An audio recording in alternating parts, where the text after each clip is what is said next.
Hello. Welcome into Gamesthetic, episode 109, Knox Light with SparkE3. First Gamesthetic episode in the brand new SparkE3 studio.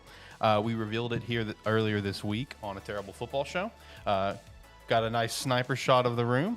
It's pretty sick. Nice studio. If you're only a Gamesthetic fan, this is your first time seeing it. It's pretty sick. Hopefully you like it.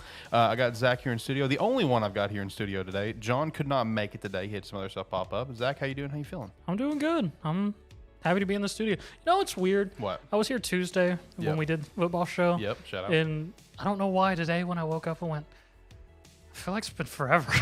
I feel like well, we did take a break last week on Gamesthetic, so. Well, just doing anything, and I was like, I just did a podcast Tuesday. Yeah, we're going to be actually doing double duty here today. So currently we are, of course, live at youtube.com/SparkE3. You can go subscribe to the channel, and you can get notified whenever we go live with the Terrible Football Show and Gamesthetic, and soon AniMan Plus whenever that starts live, which I do think we'll do after Thanksgiving. Probably December. Yeah, I think that's the better play, because I also thought about this. If we wait till December, right, and we squeeze in one bonus episode, we can start live on episode 95. There you go. Nice clean number to start on. Rip the beginning of the year when we was going to end on 100. Yeah, we had it planned out, man. AniMan Plus was going to end on 100 for the year. It's going to be great. Speaking of that, though, I actually have our schedule here because I wanted to shout out some stuff that is coming up for Gamesthetic to look forward to. Next week for 1010, we will be chatting about Sonic and God of War. Very excited for that. The week after, we'll have Pokemon Scarlet and Violet and Black Friday deals, as we do every single year. It's the best time of the year to pick up some new games. We will be on a break for Thanksgiving week for this show and AniMan Plus. ATFS will go on as normal. And then episode 112 will be on 12/3, and we'll be talking about Midnight Suns. So that will also be fun. And then, of course, we will be live for the Game Awards on Thursday, 12/8, so that's going to be exciting as well. And the next planned break is, of course, Christmas Eve and the final episode of the year, 12/31, episode 115. Nice, clean number to end the year on. Which will probably just be another outlook of games or something. Probably. Well, hold on. No. We could, I pitched this in the Discord a while ago. I forgot about it. We could do our game of the years for this year. Yeah, we do still have that list. Yeah, where we do a Gamesthetic top 10 game of the years. Game of the year is what we chat about doing. So that will probably be 115 actually. Okay. That will probably be 115. Might squeeze in Gaming Outlook, or we'll just save it for the next week on 116. I don't know. We'll figure it out. It's okay. Gaming in hindsight of 2022. Yeah, I know. Basically, it's going to be funny. We're going to go into the Gaming Outlook of 2023, and it's going to be like a lot of the same games that was on the last time we did this because they all got freaking delayed. Yep. So, I don't know. It is what it is. But if you did not check out ATFS, we also revealed something else that was super cool. We've been talking about it here for a while, and we're super pumped to finally show off our SparkE3 shop with Agent Ink. That does feature also a Gamesthetic jersey. If you could swap to this, thank you. So I'm super happy to have this launch. It is down in the description below. You can go check out the shop, pick up a SparkE3 jersey, the Gamesthetic jersey, AniMan Plus, which seems to be like everyone's favorite right now, which it is really cool. The ATFS jersey, which I think mine is supposed to be here today. I've been waiting on it all day. I was about to say you ordered it a long time ago. UPS said it was today, but I don't know. And then we got a shirt and we got a couple hats, so you can go pick up some stuff. And they do offer the pay later at checkout, which is going to be through Affirm. If you've never used Affirm before, then I can tell you from personal experience, Affirm is a very awesome way to buy stuff. It's how I actually bought my last gaming PC. I think I bought something else through Affirm. I don't remember what. But my last gaming PC I did buy through Affirm. It's legit. It's great. Definitely recommend using that if you don't want to, if you want to get all the jerseys but you don't want to pay for it all at once, use Affirm. It's great. Get your nice little payment plan, no interest. It's awesome. I can't buy a jersey right now, Alex. Why not? Because there's only one thing I can buy right now, and it's Rogue Energy's cans. Yep. The cans have officially launched. Did you buy 12 packs for both?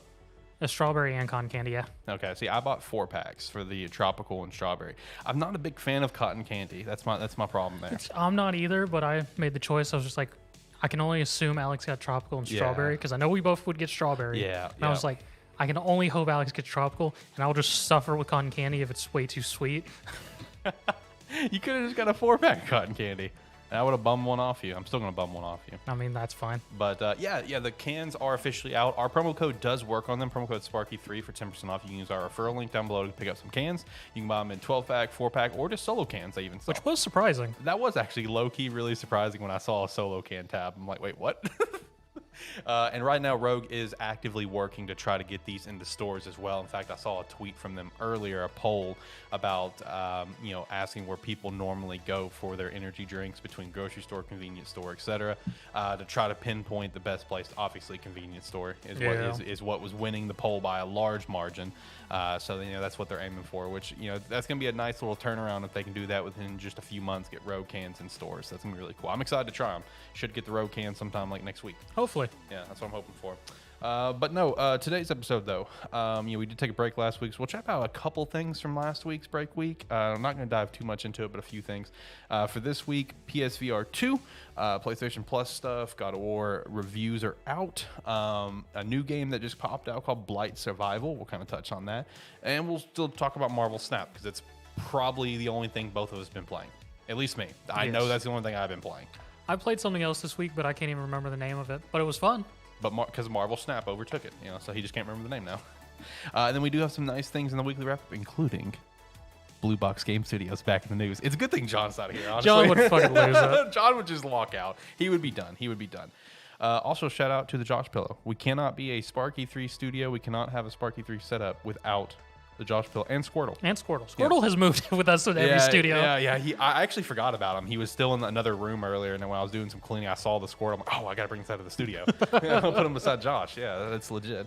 I'll go ahead and start turning on the music, and we can go ahead and start getting into stuff. Before we actually jump into anything, I do want to give a special shout out because Target was actually on point for once with a pre-order for once, and I got my Switch OLED not a week late. I actually got the box right here behind me, along with my Rocket Pop collector's box. It just seems weird to me that came out a week before or actually 2 weeks before the actual game. That's what they normally do, because they did that with like Splatoon as well. That just seems weird to me. But yeah, got this thing in today. I'm not going to show off the actual Switch because it is inside my house right now. But no, I will say the actual Switch itself is super sick, and I very heavily underestimated how awesome that new stand is. Really? Oh my God, it's incredible. I know it's like just a random little like niche thing that I'm shouting out, because it's just the nice OLED screen, but I've seen that 100 times. I've seen it in Walmarts or Targets or Best Buys. But that stand is so nice. It's like it just has such a smooth feeling as you're popping it out and stuff. And like the other ones, like you always feel like you're about to break it as you try to pop it out. So yeah, the stand's super nice. The Switch itself looks sick. The dock looks awesome. I'm very happy with it. And I started already transferring some of my data over. Nintendo needs to get on the ball with game transferring. They need to figure out some stuff. They need to go make some phone calls, call up Sony and Microsoft. That's for sure. Get some tips on how to do it, because you have to do it one game at a time, which is really annoying. You can't just mass select like you can, because that's what you can do with PlayStation. That's what I did with PS4 to my PS5 is you just mass select everything you want to transfer. Nope, with the Switch to Switch, you can only pick one at a time.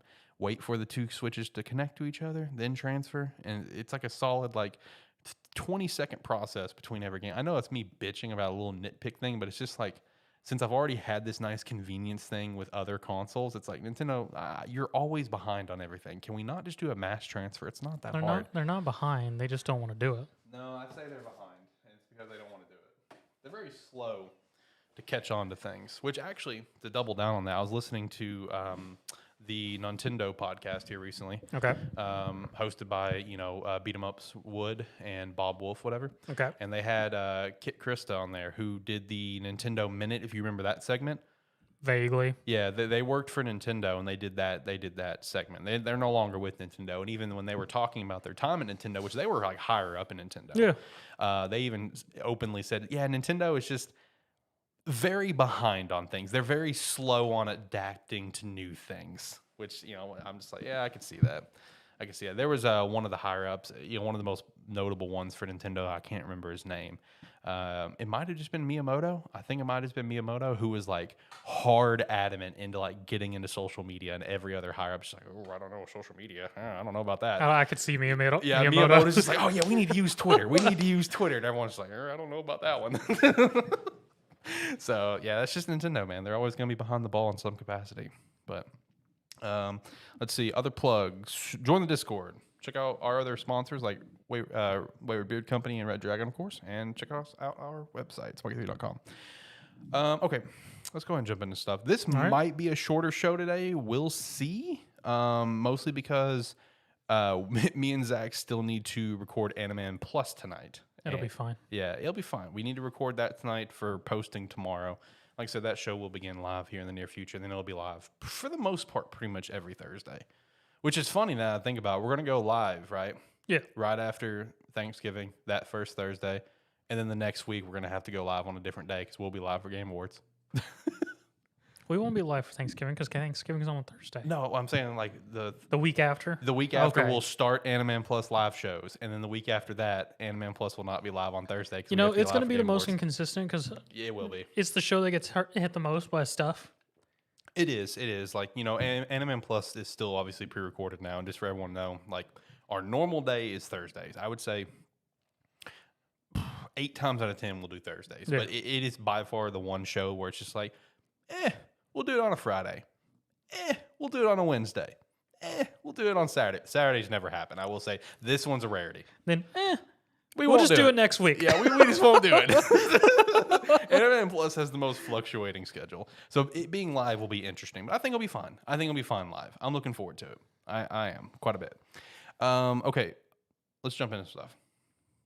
So I only picked out 3 things from. Also, before we actually jump into stuff, I do want to address this. I need to remember to address AniMan Plus as well. This is, of course, a brand new studio. We're still working out the kinks, so I do apologize for any echo issues. We're working on that. Still, I got to put up some more foam paneling and stuff. We'll get to that. Don't worry about it.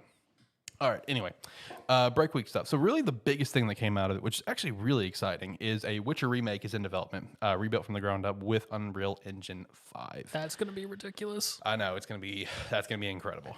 That's going to be really weird for me because Witcher 1 is a very base game. Right. And I'm going to be curious if they're going to do an actual whole remake or if it's going to be end up being a remaster. Oh, it's a remake. Full-blown remake from the ground up. That Witcher 1's going to be really weird then. Okay. Because I see them getting rid of a lot of stuff. I can see that too. I mean, it is a very dated game. Because in Witcher 1, there was a sword stance system, which was a pain to learn at first. Right. And then there's the whole... Witcher is the game that became synonymous with the collecting tarot cards, because every time Geralt fucked a female NPC, he got a card of a pinup of them. Like, that might stay. You got to fuck a lot of NPCs. It was ridiculous. That will probably stay, honestly. I mean, it will. Yeah. And it's because that was my first thought I had whenever I saw that. I went, Unreal Engine 5, oh, that's amazing.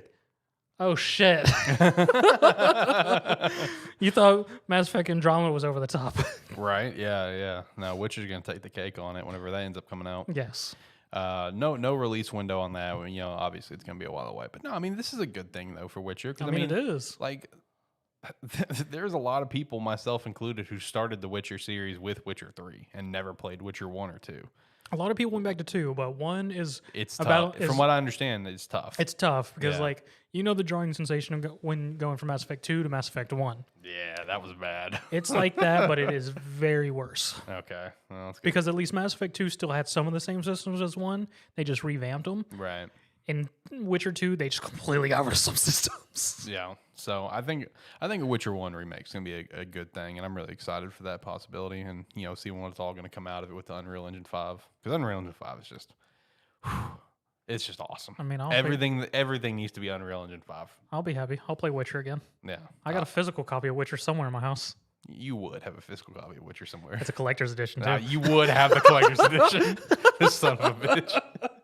The next thing that we came out that I was excited for, I thought it was pretty cool, is Fallout 4 will receive a free current gen update. Note that I did say current gen, not next gen, because we have been in this gen for 2 years. Stop calling it next gen.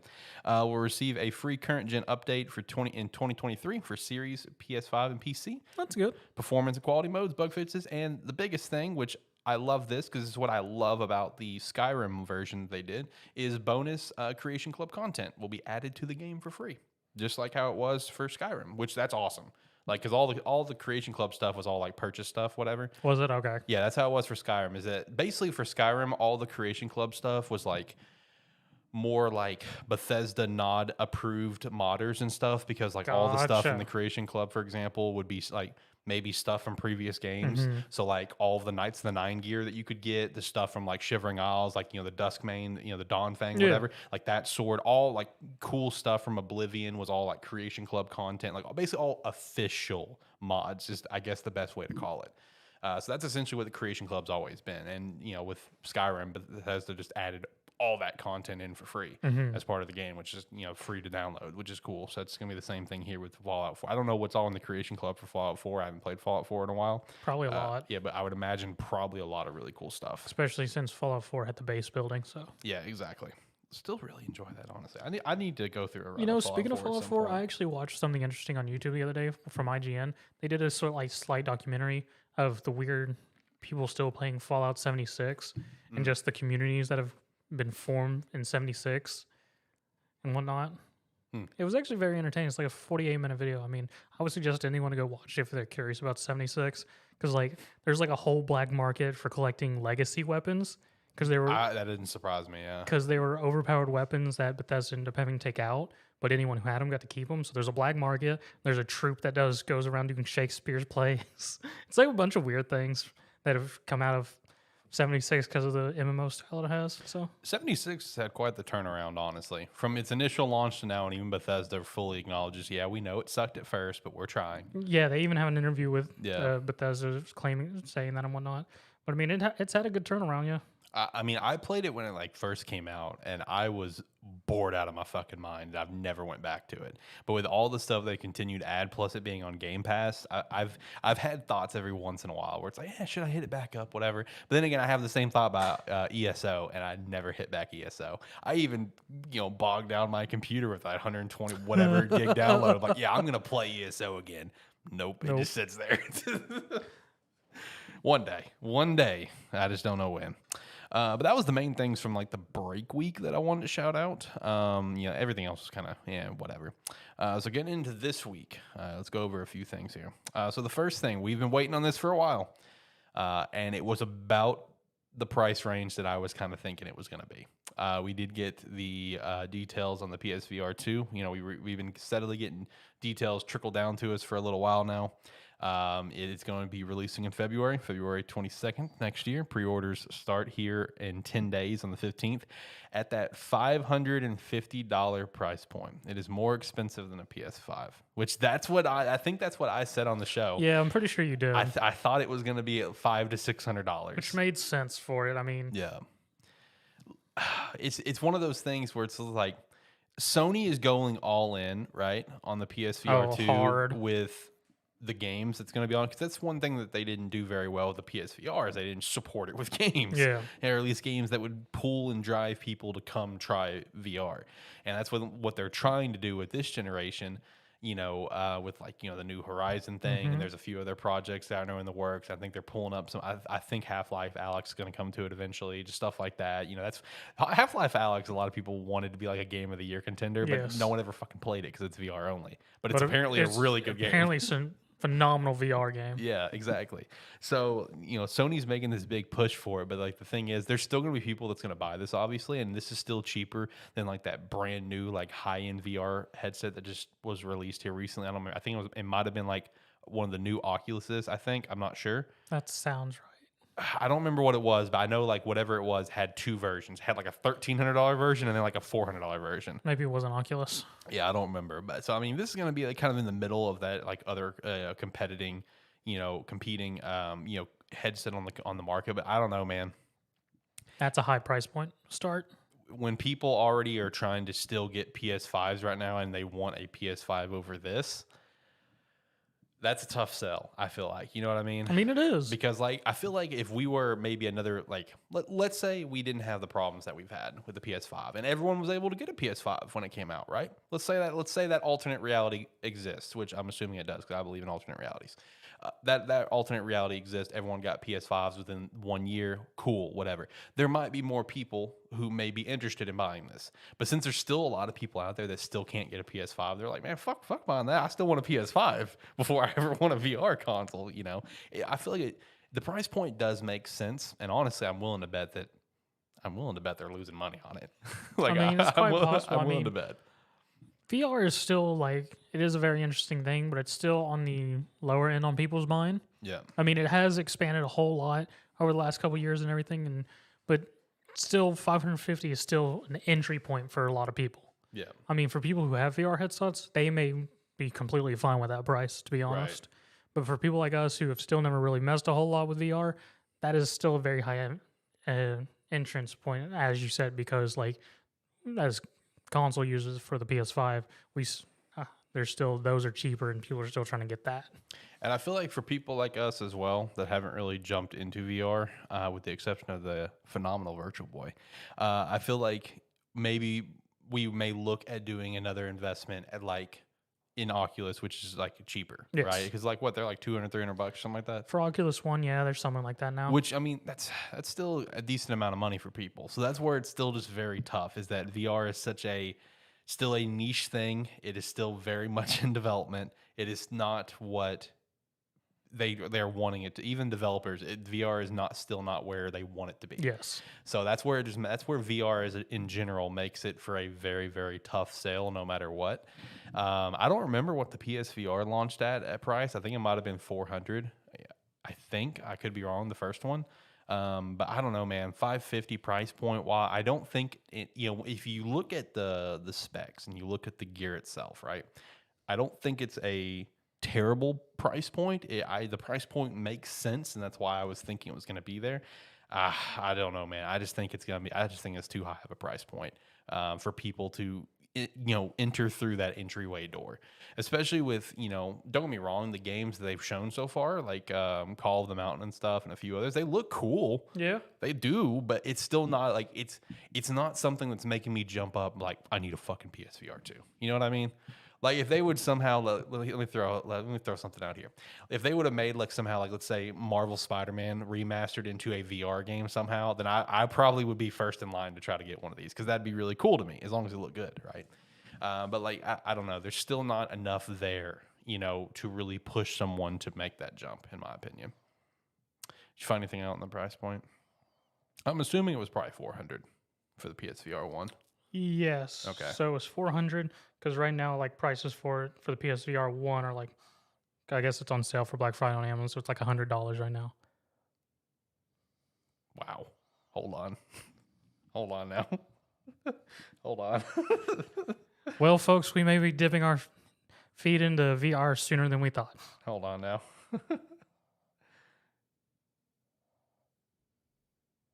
I found a bundle for $250. So that's not bad for the bundle. Well, I found the camera bundle for $192. Oh, okay. $298 for. Oh, and I think what I was talking about was the MetaQuest. Gotcha. Yeah, that was the one that sounds right. Yeah. Yeah. The MetaQuest Pro. It's $1,500. I just found it. Yep. Man, that's such. But I can get a renewed PSVR for $100 here by Wednesday. That's not bad. Or I can do it with a Firm for $9.75 a month. Shout out to Firm. Pick up our jerseys at Agent Inc. agentink.gg/collection/SparkE3. Add to cart.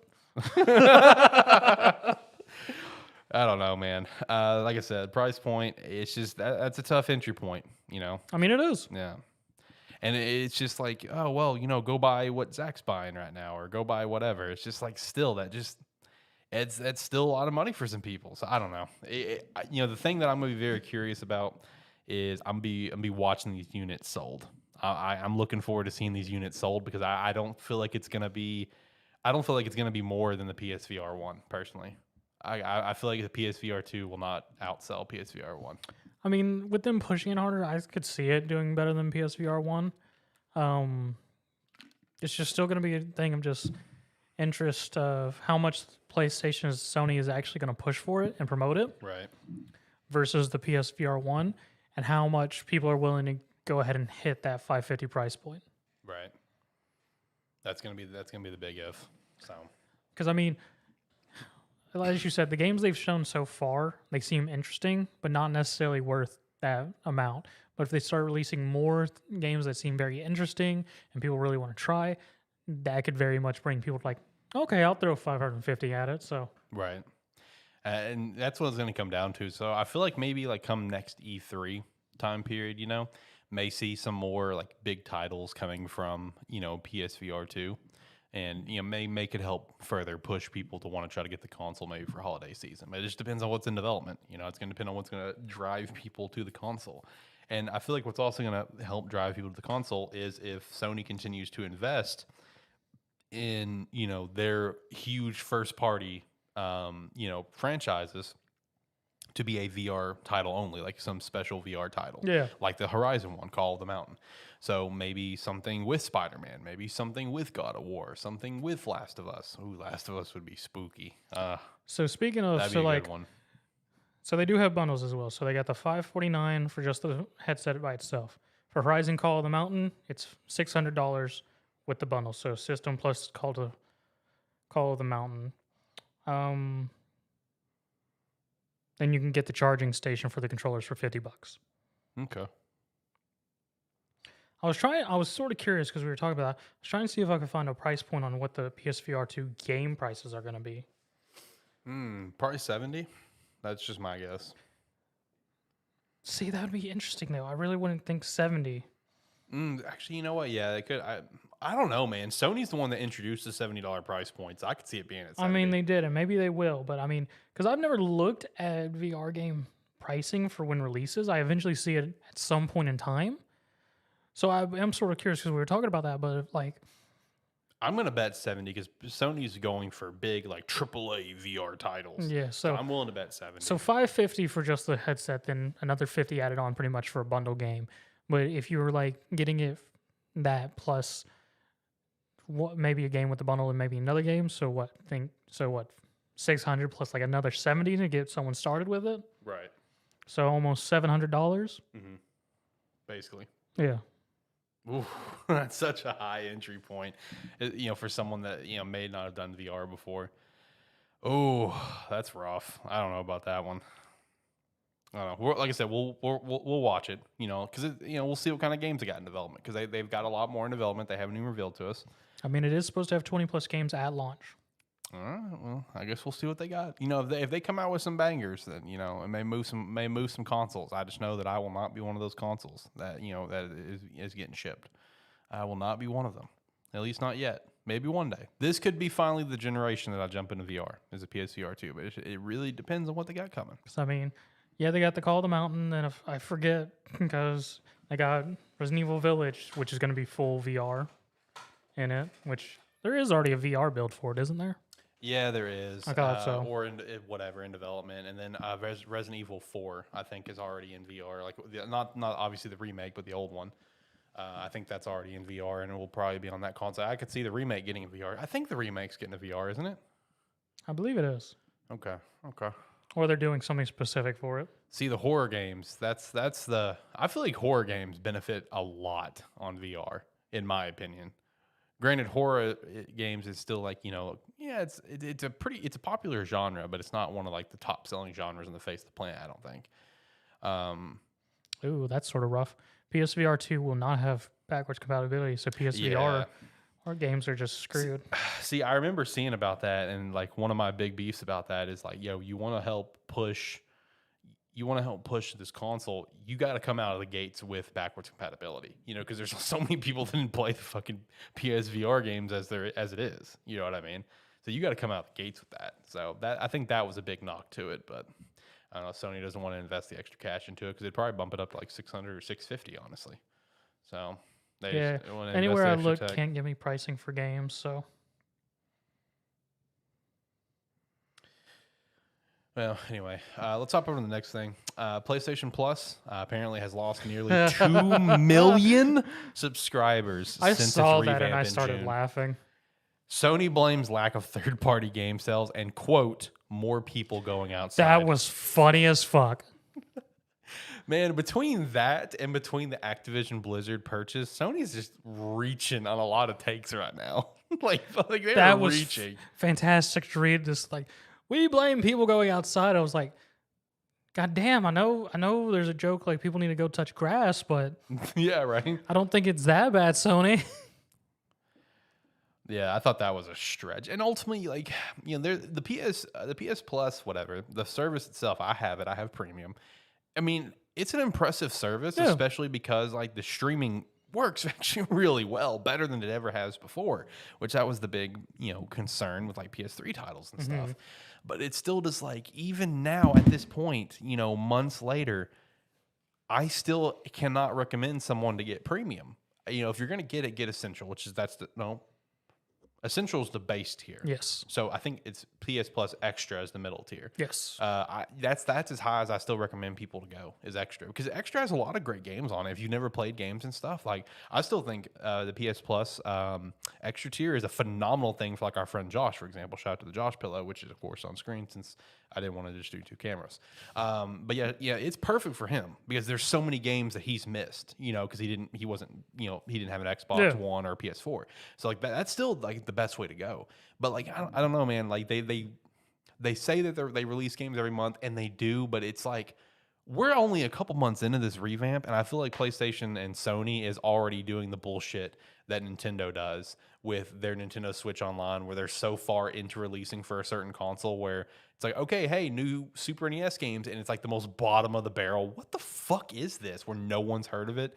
That I feel like that we're already at that point for PlayStation Plus, even though there's like, hello, you still have like 1,000 other games you could do from PS1, PS2, What about PSP? There's only like 3 PSP games, I think. That's rough. Now, granted, they are releasing some good games here on the 15th. All the old Ratchet and Clank games from the PS2 era. So that's cool. I'm a big fan of Deadlocked, for example. Yeah. That's going to get added. The original, Going Commando, Up Your Arsenal, Deadlocked. I think 2 of the PSP ones to celebrate Ratchet and Clank 20th. So, I mean, that's cool. That's awesome. But it's just like, hey, you need to do that a little bit more. Like There's a lot more games out there. Yeah, it's just like the thing is, like, I don't know. I guess they're taking it to an approach where it's like trickle the content, to keep people entertained over time. I don't know. I feel like people would be entertained for a good damn while if you just blew them up with a lot of content that they want to play anyway. I mean, yeah, they definitely would. I'm not saying dump your entire load in one go. I'm not saying that. Yeah, trickle some stuff over time. But I mean, like, dude, you have like Sony is number 2 out of the 3 publishers in terms of notable first-party IPs.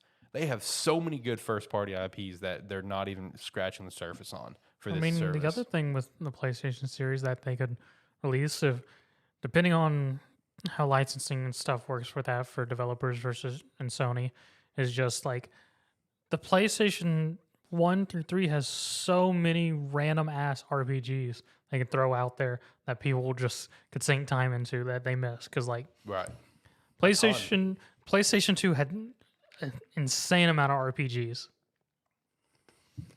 that nobody has any clue about. Right. So I mean, they have a large catalog from their older systems, which I don't know how it works with them versus actual developer rights to the games and whatnot, which may be stopping some of it. But even then, they still have a lot. Mm-hmm. And again, not even scratching the surface on it. And that's the problem. I can't recommend someone to get PlayStation Plus Premium. I just can't. It's not worth it. Mine is set to renew here in like a couple weeks, whatever. And it's only set to renew here because I always do the 500 IQ play and just buy the cards at Black Friday. That's always discounted. That's what I always do. So I don't know if they'll still do that since they revamped it all. If they are, then I'll just buy another card, for 12 months at a cheaper price. But I don't know if they do that or not. Yeah. I don't know if, actually no, because they don't have cards anymore. That's they took them all away, didn't they? Yeah. So I don't know if they do have a discount thing. Because that's also what I do with Game Pass. Big brain play on that one is just buy the 3-month cards that are discounted and just stack the shit out of them. That's why, like, when I bought my Game Pass cards last Black Friday, I bought enough cards where, like, I was good until, like, mid-2023. Damn. And now I'm about to buy more cards here this month when they go on sale, and I'll be good until, like, 2025. Hey, man, you save money on it. I mean, you do. Especially in my case, because I just buy it through Target with my Target Red card, and I get 1% off on that, too, buying online purchases. So you just save money, man. Big brain plays. Big brain. So, yeah, I don't even know if they'll do that. So, like, mine's set to renew this month, and it's, like, $120, whatever. It's like, shit, I'm not fucking paying for that, Especially since, like, I don't even need really the base service because I don't online game on the PlayStation anymore. So it's like I don't even need it at all. So count me part of the the 2 million there of subscribers lost. I don't know. Hopefully they figure it out at some point because the service itself can be really awesome. You know what I mean? Because it's like what you're saying. There's so many RPGs people didn't play and stuff. Like the service itself can be incredible, but they just continue to drop the ball on it. I don't know. Hopefully they figure it out. But one thing that that has been figured out in beautiful fashion is, of course, God of War Ragnarok that we will be chatting about next week. Probably not from me. I am picking it up day one, but since I know John's going to be playing, because John's even taking a few days off for the game, I'm just going to focus my time on Sonic is what I'm focusing on, because I'm really excited for Sonic. I can only hope Amy dies. Relax, man. Jesus Christ. She needs to die. What the fuck is wrong with you? Why are you like this? Been alive too long. Why you're being very hateful right now? This is unnecessary. The human had one game and then she died. Yeah, I mean that's true. Shout out to Sonic 06. But no, God of War though. So the reviews are basically perfect for the most part. Oh yeah, that was ridiculous. But it's only currently on 94 on Metacritic, which that was about the range that I was thinking. I was thinking about 95, that's where it started off at, and then it went down one. So out of all the games to come out this year, out of the new games to come out this year, it is the second highest new release of this year. Because Elden Ring is, of course, number one at like 96 or whatever. Naturally, because it's already a good game. Yeah. Persona 5 Royal is the next because it got re-released for Switch and Xbox. So that does count on Metacritic. And I think the one other re-release of a game was on there too, to another console. And then, of course, God of War. So I am very excited to play this game. All the reviews have looked incredible.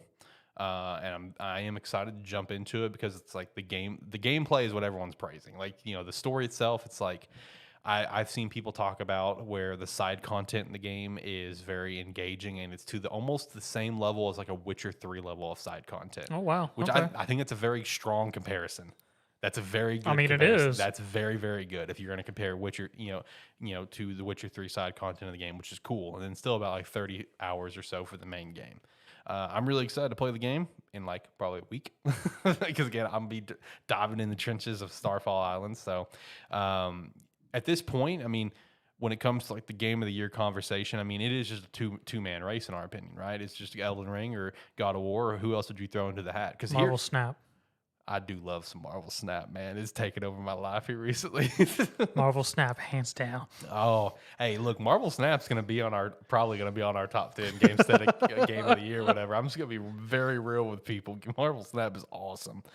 But no, I mean, I was actually wanting to just kind of spitball some ideas and stuff because here in probably, I would say, my guess is 2 weeks. Okay. In 2 weeks, we will have the nominees revealed for the Game Awards. I guess we will, won't we? So I was kind of curious on your thoughts right now. If you'd pick out 6 games from this year, who would be your nominees? Obviously, these two would be one, but what else would you throw in there? Because for me, I would throw in like Horizon Forbidden West. Will probably get a natural nod. But then like a couple of questions that I had. Will Xenoblade make it into the mix? Xenoblade came in at 89. It's one of the highest rated games this year. Pokemon Legends Arceus. Could that make it? Xenoblade being in it. Pokemon. I don't think I feel like Pokemon won't. I could see it squeeze in, but I would see it better on the wayside more than likely. Now here's one of the biggest questions that I have, and I know it's not, and it will probably win in other categories. But in terms of game of the year, I looked at the list of games we had come out this year, and it's like there's a few strong contenders. There's the 2 mains, and then there's like Xenoblade will probably make it in there. There's Horizon probably will. But here's one question for you. Do you think there's literally any chance in the world that Neon White makes it in the nominees? Because it is currently one of the highest rated games from this year with a 90. I could see it. I mean, I don't... I think that would be a wild one. I think people would be shocked to see it in there. I'm not sure if it would hit Game of the Year. It'll hit like indie category or something. Indie easily, because no doubt. That was a fantastic game. I haven't played it myself, but I've seen runs of it. It looks so fun. It is ridiculous. It looks so fun, Like, man. even whenever we saw some of the trailers, I went, that looks fun. Yeah. Actually, let me actually pull up Metacritic real quick. I mean, it's sort of hard to say because, I mean, we have had things come out, but, I mean, a lot of it's been sort of rough. Yeah. Let's see. All right. By year. Yeah, so like some of the top ones, whatever, are just re-releases. Like on the third rated game, whatever, is the Portal collection on Switch, then Persona 5. Yep. But then God of War, is really the next new game to come out this year, followed by Rogue Legacy 2. Will Hogwarts release soon enough? Or no, that got moved to next year. Yeah, Never mind. you got to move to next year.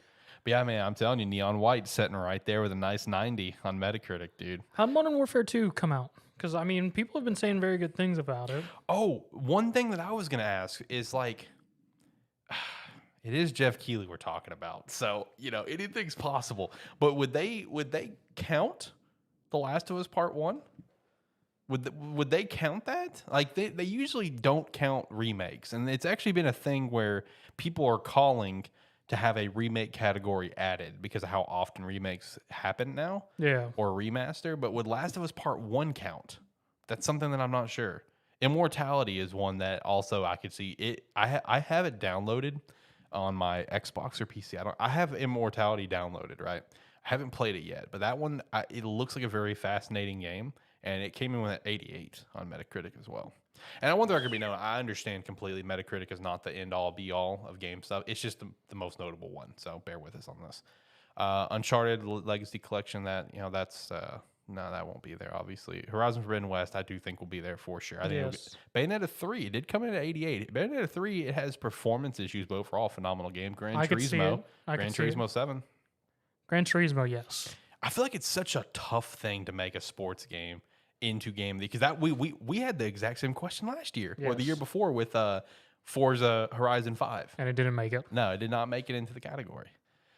What about Shredder's Revenge? Do you think Shredder's Revenge can make it in there? No. Oh, come on, man. Shredder's Revenge looks awesome. In Game of the Year, no, there's not a possibility. In multiplayer, yes. Yeah, it'll make it in that one. It'll make it in a category. Like, no doubt about that. Let's see. Triangle Strategy, no, but it'll probably make it into like the RPG category. Mario & Rabbids Sparks of Hope. That one's apparently a phenomenal game. Maybe. I don't know what the 6 contenders could be, man. That's so tough. Because usually I mean, Monster Hunter Rise, I could see going into it. Well, the Sunbreak? Yes. Would they put an expansion? They wouldn't put an expansion though.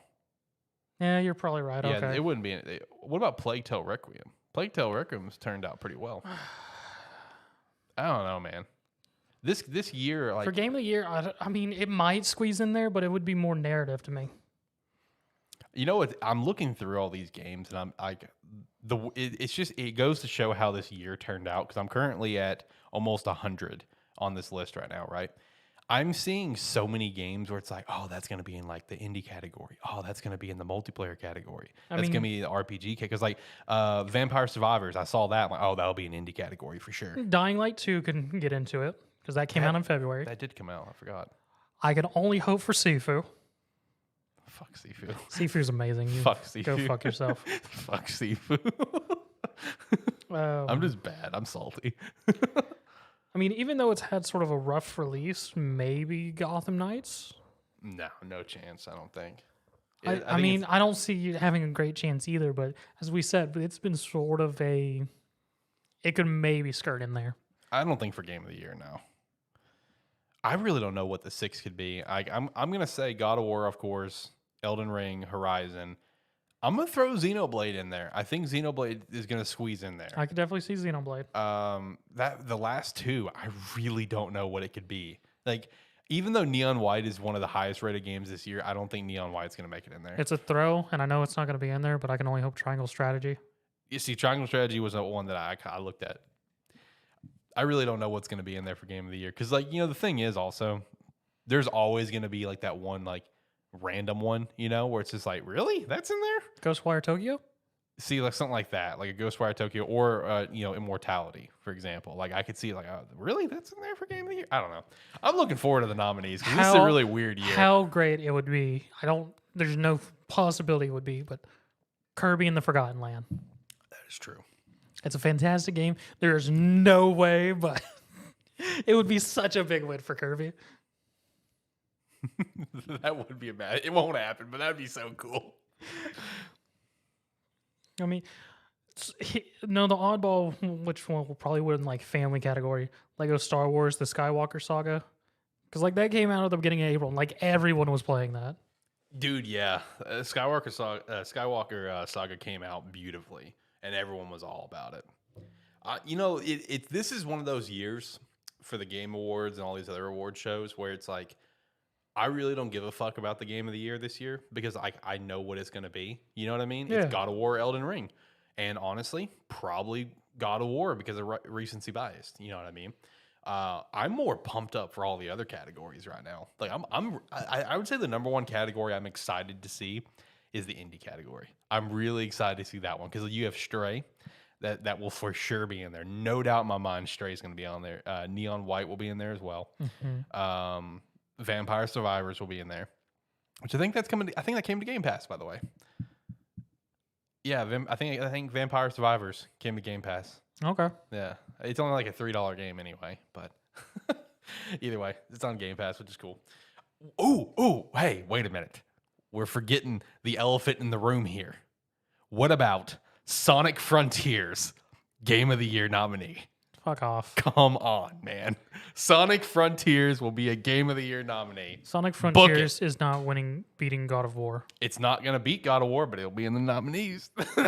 Look, if it makes nominees, that right there is a win. That's a big W, man. We're gonna be flying that W high.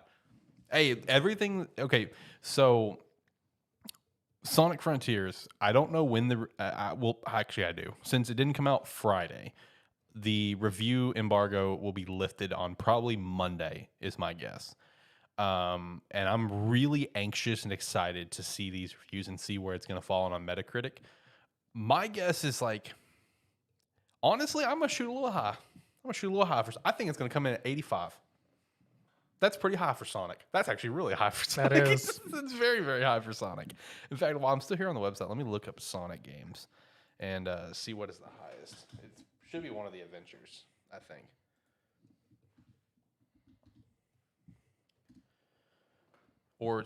So Sonic Mania is probably going to be the highest at 86. Sonic Mania Plus at 87. Yeah, scrolling through this year's games, I mean, there's not really a whole lot that's sticking out to me that goes, yeah, that could be Game of the Year. Yeah, it's pretty much Sonic Mania Plus. Sonic Mania Plus on the Switch got a 91. Sonic Adventure 2 got an 89, so I shot to that. Sonic the Hedgehog 2 got an 87, so that's good. I saw Sonic 06 got a 46. They don't understand what a good game is. How did Sonic Adventure DX Director's Cut get a 57? How the hell did that happen? Sonic Adventure is great, and the GameCube version is great. What are they smoking over here? But then again, I'm also the guy that likes Sonic 06. I guess I can't. No, look, I'm put money on it right now. I think Sonic Frontiers is going to be a potential nominee for Game of the Year. Put money on it right now. I think it's going to be possible. $40. $40 that it'll be a nominee. $40. I'll do that bet. All right. Yeah, I'll do that bet. It's all also because of everything I'm seeing coming out of Sonic right now. Like the people that have gotten the early copies or accidental early copies. I saw a couple people that got theirs shipped early from like Walmart, for example. Fucking Walmart. Yeah, and I'm just like, damn it, I wish I got mine from Walmart, but I wanted that steelbook. Because I got mine pre-ordered with GameStop right now, so I can get that because Best Buy and GameStop both had two different steelbooks, and I liked GameStop's more. God of War Ragnarok will be Game of the Year. It reviewed more than Elden Ring, 88 reviews compared to God of War with 120 plus reviews, and I agree. I definitely agree. I think God of War Ragnarok will win Game of the Year strictly based on not only it being just going to be an incredible game and everyone is going to love it, but I also think that's going to be the case because of recency bias. But thanks for stopping by. Appreciate you. But yeah, I mean, I definitely think God of War is probably going to win it. I mean, look, here's my mindset on this. Okay. Right? If God of War could beat out Red Dead Redemption 2, God of War Ragnarok's beating out Elden Ring. That's my. I mean, I could very much see that. That is my single basis on this because I still stand by this that Red Dead Redemption 2 should have won Game of the Year, and I will always be salty about that. The only thing that would stop God of War is if Last of Us 2 was in it again. Fuck no. I hated that year. I did too. But no, God of War Ragnarok probably gonna be game of the year. I mean, it's Elden Ring and God of War show. That's what it is. Next year though, as long as everything goes according to plan, which I think it will, next year is going to be insane for the potential nominees because you're gonna have the Hogwarts Legacy, you're gonna have the the Tears of the Kingdom. If it comes out good, Marvel's Midnight Sun will be in that list. For next year. Yeah, for next year. Yeah, if it comes out well. Dude, did you see the entire marketing campaign for Deadpool? Yes. Dude, that was awesome. That was fucking stupid. That was so good. I mean, it was very expertly done, but the entire time I'm looking at it, I'm like, this is fucking stupid. Dude, I loved every damn second of it. Man, that was awesome. Yeah, revealing Deadpool for Marvel Midnight Suns for the season pass, whatever, for the DLC expansion, whatever. Yeah. And basically, he took over the Twitter where it's Deadpool Suns, and it had this like cute little drawings the whole time, like with him and other characters, and eventually it was people who were actually doing it. Yeah, it was people that was doing because like someone would be like, "Oh, draw Deadpool with this," and someone drew Deadpool with that. I mean, dude, that Twitter campaign was awesome. It got Josh interested in the game now. It was like it lasted for like the almost entire week. Yeah, dude, it was awesome. Like I said, Josh is wanting to play the game now. So I told him to go watch some gameplay, see if it'd be something he'd be into. But he's. I mean, I was down for it the first time I saw it. So. I'm excited for it. I really am. I'm mostly excited for like just the replayability of it because like they've already gone on record saying that like you can't become best buddies with everyone in one run. You just can't. I bet you I can. They said you can't, so we'll see. So I don't know. I'm looking forward to that. Just it gives me such Mass Effect vibes. It does. When you're just chilling with all the crew, it just gives me big Mass Effect vibes. I also like the fact that they were able to snag Yuri to voice Spider-Man again. Yes. I really like they managed to pull that off. Of course, Yuri is the voice actor for Spider-Man in the Marvel games for PlayStation. So that was a nice little. I like that. Completely different Peter Parker, of course, but still that's cool. Talking about Marvel and stuff reminded me of something else I forgot to add to the script, but we did have that new Marvel deal that was announced with EA. Did you see that? All right. Yeah, where EA and Marvel have partnered up for 3 games. Mm-hmm. We already know one is Iron Man, and we already know another one from like Jeff Grubb was the Black Panther game. Yes. So that still leaves one more of what could it be? What would you want? What would be cool to use, Zach? Because the Defenders. Defenders would actually Hell's Kitchen. Defenders would be pretty sick. I would like a Daredevil game. The Defenders. Yeah, yeah, I know. Either just a straight Daredevil game or the Defenders, either or. Like I think that'd be really sick. Either that, or we could go like super obscure. Which I feel like they would. I say obscure. I said obscure, then I went Squirrel Girl. Shout out to Squirrel Girl. Fuck that card. Hey, she's killed Thanos, so. I mean, fair. No, I don't know what that third game could be. I really don't. Because I really thought Amy Hennig's game was going to be Fantastic Four. I really, really thought it was. And then we got the curveball of a Captain America Black Panther game, which I would not have guessed. There's no chance. I mean, it looks interesting. It looks cool. I mean, I'm looking forward to playing it. Remember that game that was announced like a year ago called Contraband? Oh, yeah, from Xbox. We have seen nothing on it.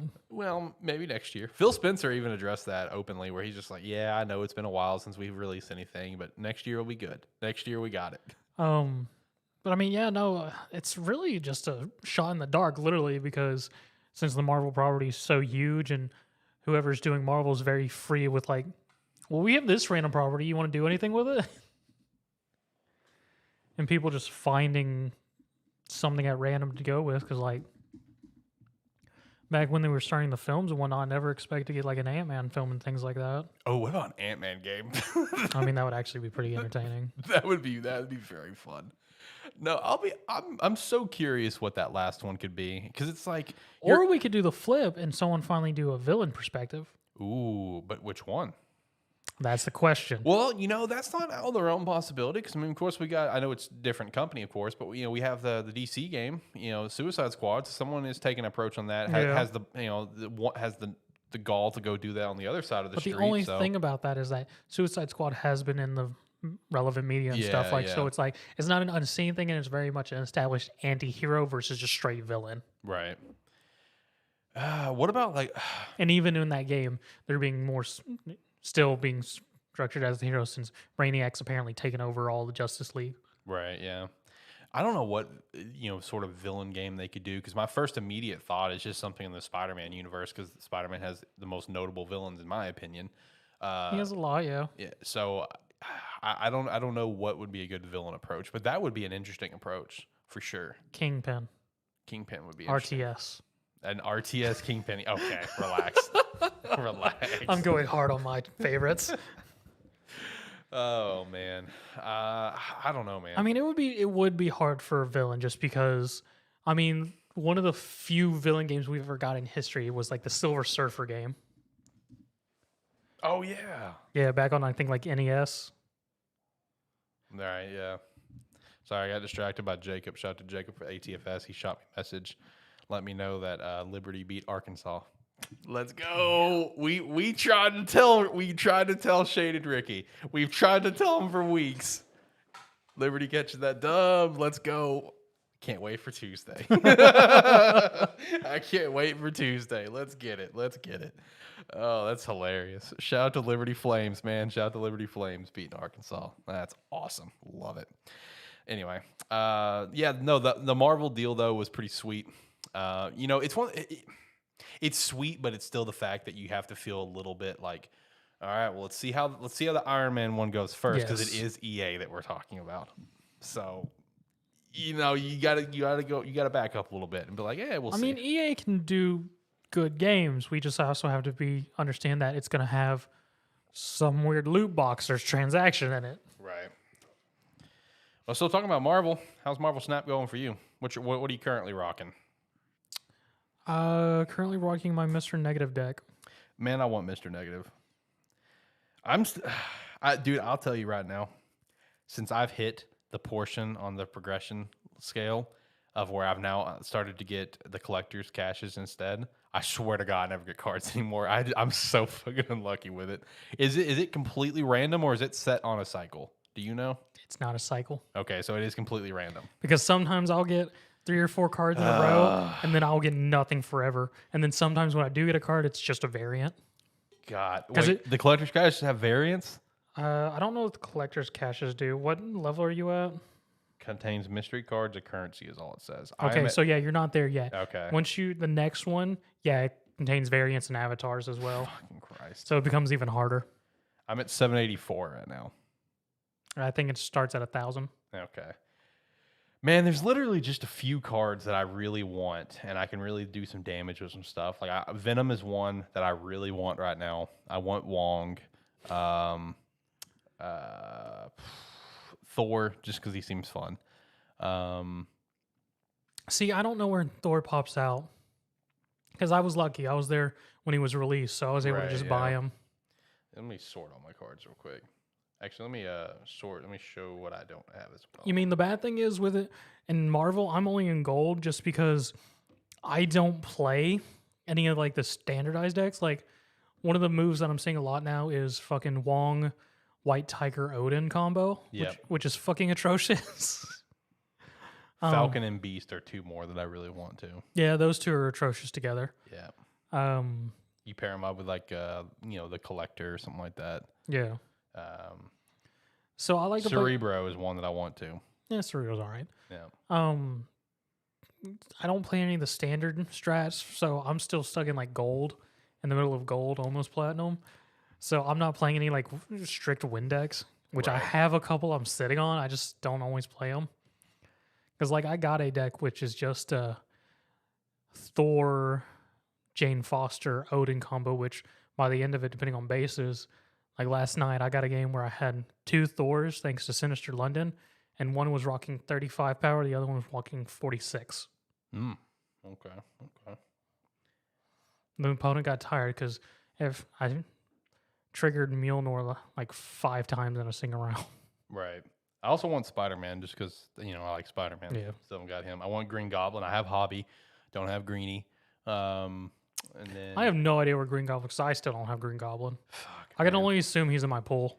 I do also want Debris and Patriot because I have every other piece for that deck, but I want those 2.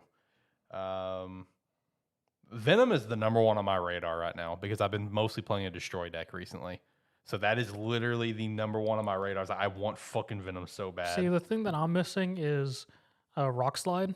Oh, yeah. Because there's a deck I wanted to make, which is just atrocious, which would be a more or less a fill deck where I would use Gorg, Rock Slide, Wong, and Debris and just force a ton of rocks onto my opponent. Right. Let's see. For my destroy deck right now, it's pretty basic and straightforward. Angel, Nova, Bucky Barnes, Carnage, Colossus, Wolverine, Killmonger, Sabretooth, Deathlock, Shang-Chi, and then I have Arrow in there because Arrow is still becoming one of my favorite cards. She is becoming one of my favorite cards. Until you get Rescue. I do want Rescue. I've seen it used. Do not have it, but I do want Rescue. And then I have, of course, Death. Because I've gotten Death down to 0 multiple times. You got Death really early. Yeah, I've gotten Death down to 0 multiple times, so that's really handy. Then the other deck that I've been using quite a bit. This deck is so fucking basic, dude. This deck is so basic, but it works. It works because it's so versatile. You can use it in so many different ways depending on your first hand. That's what I like about it. I've just called the deck Sun Arrow because those are the main two that I like. Sunspot and Arrow? Yeah, but Hawkeye? those are the main two. But there are 3 or 4 different ways you can play this deck. So I have Ant-Man. I don't have Hawkeye in here.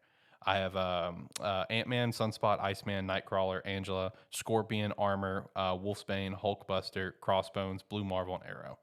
That deck has actually won me a lot of games because you can literally play it in so many different ways. Yeah. Whether if you get Sunspot first turn, which I swear I'm pretty lucky and I get him first turn a lot, which is nice. Or if you want to run Angela, having Crossbones is really handy because I feel like 9 times out of 10, by the time I get him, I'm usually winning a base to play him on. I mean, Crossbones is strong. Yeah, I mean, he's a 4, cost 8 attacks. I mean, that's really nice. And then just basically build up everything with Blue Marvel, Wolfsbane, Hulkbuster, build up, throw down armor, the same spot that I have, Sunspot, whatever. And a then nice trick with Hulkbuster, if you don't know it, is if you ever play him on a base that triggers like Kamatage, where it triggers his ability twice, he'll trigger his ability and then he'll trigger whoever he attaches to. Oh, really? Yeah. Anything with Hulkbuster which would have an effect on him after his ability plays affects whatever card he gets attached to. Ooh, that's nice. I did not know that. So on Sinister London, if you threw him on there, he would attach himself to a card and it would just make another card version of that's been powered up somewhere. Gotcha. But yeah, with that deck, man, just overwhelm, as best you can. I usually skip turn 2 on playing something if I have Sunspot and start playing stuff again on turn 3. And just, always try to do one less and everything. And then just come turn 5, just play Arrow on the base that I don't want to win. Wins me a lot of games. I like it. Now, if only you got Kingpin for that deck. Dude, I know I want Kingpin so bad. As soon as I get Kingpin, he's going in that deck, for sure. Because then you could just fuck someone on turn 6. I know. That's what I want so fucking bad, man, is Kingpin.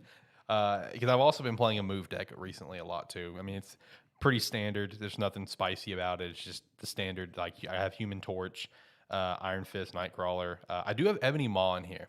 Because that could actually be pretty spicy, if you have the opportunity.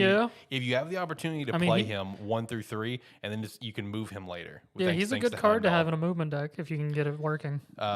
Craven, Multiple Man, Cloak, Storm, Doctor Strange, Vulture, Miles Morales, and then of course Heimdall. So pretty straightforward, pretty standard. But I have a lot of fun with Human Torch. I mean, he can get strong if you get him from turn 1. Yeah, because I've gotten him turn 1, and I've had the chance to move him with Iron Fist. Then I moved him with Doctor Strange, and then I moved him with Cloak, and then he got moved with Heimdall. So, I mean, I've had fun with Human Torch. Human Torch is fun. I still don't even have Human Torch, so... Oh, really? Yeah. Yeah. It's like Deadpool. I don't have Deadpool either. And I don't have Deadpool either. In fact, I'm looking at him right now. Because he's the same thing for a Destruction deck. Yep. Yeah, Deadpool. Dude... I still really like how it's anti-well and you can't buy cards, but at the same time there's still that part of me where it's I really just want to buy a fucking pack of cards right now because there's just those few cards that I need, and I feel like my deck would be really, really good because I'll go into a game where I'm battling someone else with a destroy deck and I'll see them use Venom. I'm like, oh, you son of a bitch, I want Venom. You know what's fun is when you're running this discard deck and you realize your opponent's also playing a discard deck. Yeah. And you realize, fuck. Who's gonna run out of cards first? Basically. Oh man! I also really do like the rotating bases. I will say I did not like the machine one. I was not a fan of that. Machine one was interesting. I didn't have anything that could work well for it. I just I just avoided it at all costs. I just kept handing somebody rocks. Let's see, if I had rocks or something, I would do that. I will say the most fun that I had with the machine deck is I encountered someone who had a Black Widow and gave me the bite. So you just threw it back? I threw it back, and me and him just kept throwing it back and Y'all are forth. fucking atrocious. So that was the most fun I had with the machine base. The Sinister Bar was my favorite time. Sinister Bar was so much fun. I really liked that Sinister Bar's dumb. one. Oh, dude, it's so fun. I love it. It's great. Let's see. Actually, we're over an hour into the show. Wow. Okay, never mind. It's not. That's why I told you when you said an hour. I was like, that's funny. I was trying to be positive. Okay. All right. Let's hop over to the next thing then. Did you check out the Blight Survival? I saw the trailer for it, but that's about it. Okay. I mean, it looks sick because, I mean, the main thing is, dude, built on Unreal Engine 5 and made by 2 indie devs. It looked amazing. For made by 2 people, it looks insane. It does look really good. So it's a third-person cinematic action adventure survival game. It's been described as like action horror roguelike. I've seen a lot of people reference it as like picture like the Last of Us universe, but medieval. This is one way that people have kind of described it. I'm like, okay, you know, I can kind of see that a little bit. Yeah, I can see that. It will have 4-player co-op, so that's pretty sick. No, I wanted to shout this game out because the trailer the first trailer for it, first 5 minutes just dropped this week, and I definitely think everyone should go check it out and give it a look because I mean, again, it's made by 2 indie devs and it's very impressive. I mean, my thing is I'm not big on survival games. The next survival game that seems interesting is still Nightingale whenever that comes out. Yeah, one day. Do we want to go ahead and just hit the weekly wrap up? Might as well. Okay. So the first thing for the weekly wrap up, which big sad. Just appreciate you. Everything that you've done. You have been a huge help for us and the entire gaming community. Nibelian, who I have referenced numerous times and have used when we were doing the source thing. Yep. We'll go back to that eventually. If I ever either one have the time or feel like getting all the sources up, we're gonna be good to go because I already have the channels made. Anyway, I've used Nibelian. He's one of the most notable news Twitter users out there in the gaming community because he always did such a great job at giving you a nice bullet point breakdown of big events and detailing full events. He's recently left Twitter permanently. He has no intention to come back, and what it came down to was he couldn't really figure out how to monetize what he was doing is what it came down to. At one point, he tried making a Patreon, didn't really take off, and he even put in like his Patreon exclusive post where it's just like he overestimated his value on Twitter. And when I read that, I was just like, that's so sad. Where he's just like, I realize it's not me that people come for, it's what I do. Yes. And because of that, he got like no support on Patreon. So he's ultimately left Twitter just to go on and do other things, to actually make money. Yeah. Which can't blame him. No, can't blame him. But no, that's definitely a big hole in the Twitter gaming news community because I'm telling you, this dude was like number one. This dude easily was number one in the gaming news. It's I've referenced a few weeks ago when Wario64 lost his check mark. He just got it back recently. Where it's just like, he's like the most notable in game deals. He is. This dude, I swear to God, it's a robot. Nibelian was number one in the news, which is very unfortunate to see him leave, but obviously T's and P's, and thank you for all the great news that you've delivered. If only we were making money off this, could try and hire them on. Right? Yeah, that'd been awesome. All right. I'm honestly surprised no gaming magazine or anything has tried to hire him. Right? Because he did such a great job at breaking everything down, or a website. Why not a website? I don't know, man. It blows me away. Let's save the next thing for last. Let's end on that. Okay. All right, so next thing. Last of Us series is listed for January 15th premiere. This, of course, be on HBO Max. I'll be looking forward to watch. Well, actually, no, I won't. I don't have HBO Max anymore, so never mind. I'm not planning on getting it for this. If I ever have access to HBO Max, I'll watch it, but we'll see. Even though I do think Last of Us is very overrated. PS5 recently passed the Switch in Japan in sales for the week, so that's cool. It's only going to last a week, though, because you have Scarlet and Violet coming out. But yeah, you combined PS5 and PS5 digital sales together and Switch OLED, Switch Lite, Switch sales, whatever. It actually passed it by a good few hundreds of units. So it's one of those, like, nature's healing sort of thing. You know, consoles are out there now. So shout out to that. And then Lionsgate has apparently revealed that they have been in talks to greenlight a big AAA game based on the John Wick franchise. That would be kind of cool. I know John would probably enjoy that.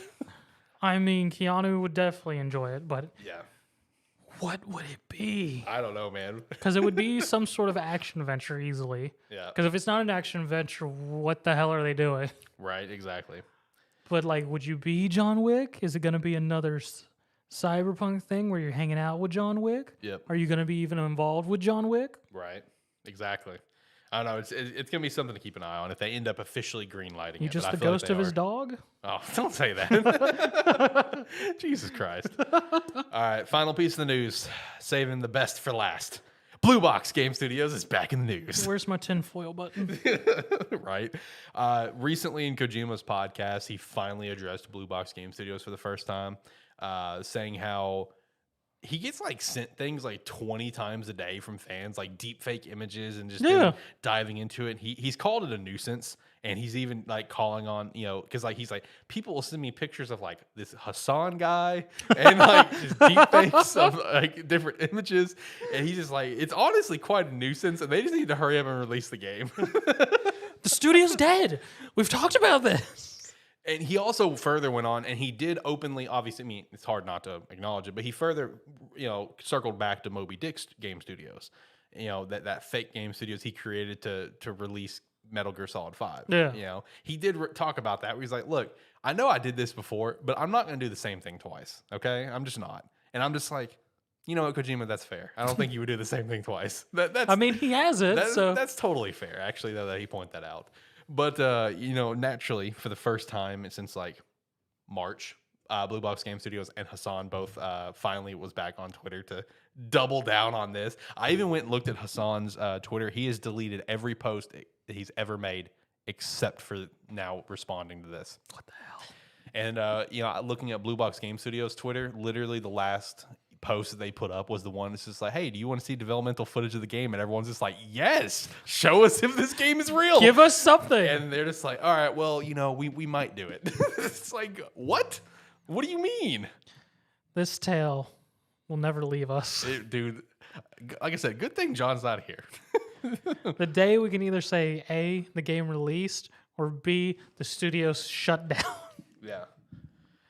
Oh, you know, because people were continuing to dive deeper in this as well, that Hassan is still Kojima, because people like dug into like Hassan's like developmental history, and apparently he developed some personal training app, PT. So it's just like, yeah, exactly. Exactly. So people are just like, either this is the biggest coincidence in the history of coincidences, or, which I think it is at this point, I really do.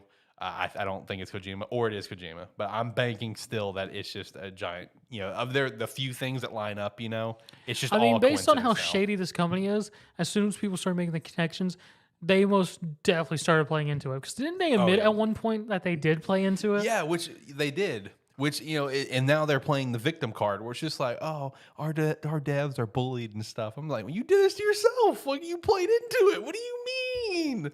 I don't know, man. I'm glad I got back in the news, though. It's fucking stupid. I was very happy when I got on Twitter that day. There was some article that involved Kojima and Blue Box. I'm like, oh, here we go. Yeah, I saw that. I immediately, well, here's tinfoil time. Yeah, putting the hat back on. Let's go. All right. Well, I think that's everything that we had on the show for today. It was, like I said, it was meant to be a shorter show. That didn't work out. Hey, our intro's been playing this entire time.